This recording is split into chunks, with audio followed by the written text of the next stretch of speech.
Yeah, Big Don here, that YouTube guy.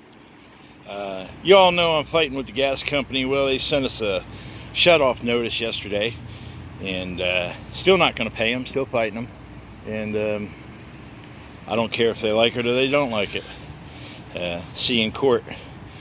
Anyhow, I came over here. These were $139 on the shelf, new, and looking around like I usually do, poking around, being nosy.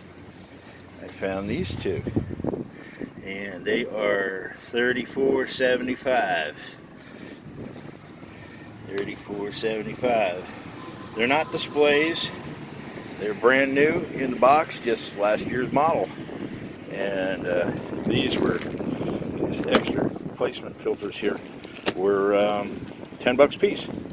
So instead of paying $140 for one, I got two, and two replacement filters for less than 100 bucks.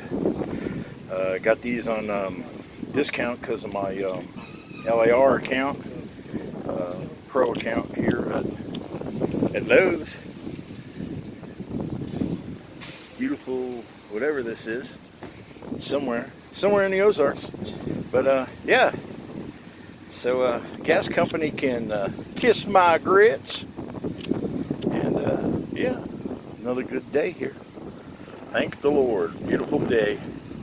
And still looking for that truck. Had a good month this last month was over $3,000 on the internet. So yeah, looking good. So till next time, that YouTube guy, hit the buttons. You know what to do. Watch me spend some money. Still looking for a truck. I'll let you know. Get my reflection.